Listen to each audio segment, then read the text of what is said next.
जून 2025 दोपहर के ठीक 1:30 बजे एयर इंडिया की फ्लाइट AI-171 अहमदाबाद के सरदार वल्लभ भाई पटेल इंटरनेशनल एयरपोर्ट के लोडिंग बे से बाहर निकलती है।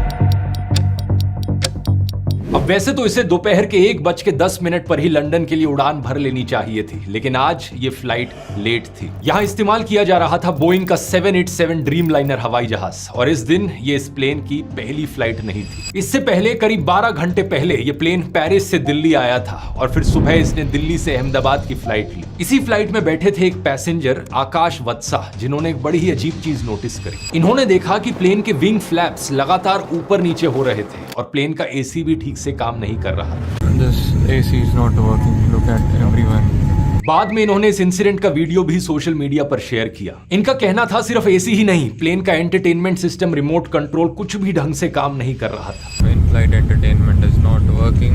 Nothing is working. Nothing at all. लेकिन फॉर्चुनेटली 11:16 पर यह फ्लाइट अहमदाबाद में सेफली लैंड कर जाती है।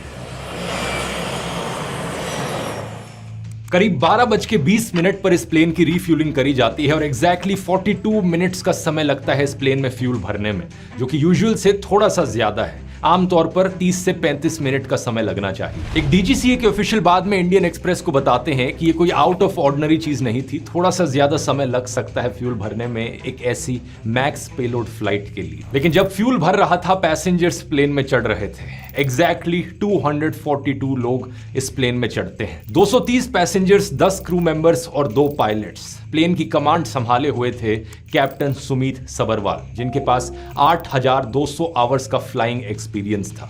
इनके साथ थे को पायलट क्लाइव कुंदर, जिनके पास 1100 घंटे का फ्लाइंग एक्सपीरियंस था। दोपहर के 1:31 पर यह प्लेन एक्टिव रनवे की तरफ जाना शुरू करता है। 1:34 पर अहमदाबाद के एयर ट्रैफिक सर्विसेज से इसे टेक ऑफ की परमिशन मिल जाती है और ठीक 1:38 और 24वें सेकंड पर इसके सारे प्री चेक फ्लाइट चेक्स पूरे हो जाते हैं। टेक ऑफ करने से ठीक पहले किसी भी तरह की कोई वार्निंग नहीं थी। रनवे चेंज, थ्रस्ट मॉडिफिकेशन और फ्लैप एडजस्टमेंट की कोई भी रिक्वेस्ट नहीं आई थी। वेदर भी ठीक था और विजिबिलिटी भी अच्छी थी। टेम्परेचर थोड़ा ज्यादा था लेकिन ऑपरेशनल लिमिट के अंदर था। ये प्लेन रनवे नंबर 23 पर जाकर अपनी पोजीशन ले लेता है। 1:48 और 44वें सेकंड पर यह प्लेन रनवे नंबर 23 से टेक ऑफ कर जाता है।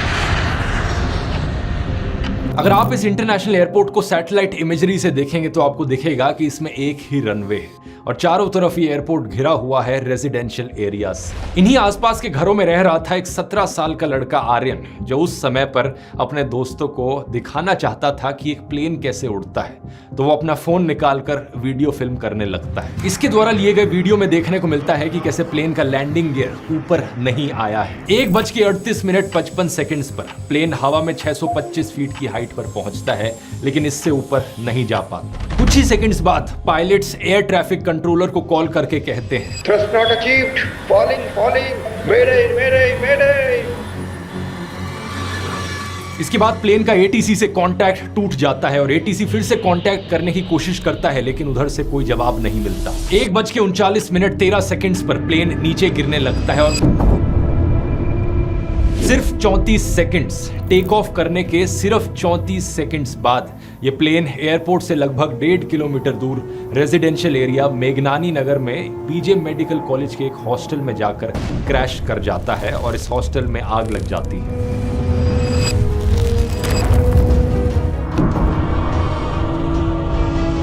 हॉस्टल में इस वक्त लंच ब्रेक चल रहा था और लगभग 35 स्टूडेंट्स कैंटीन में जमा थे।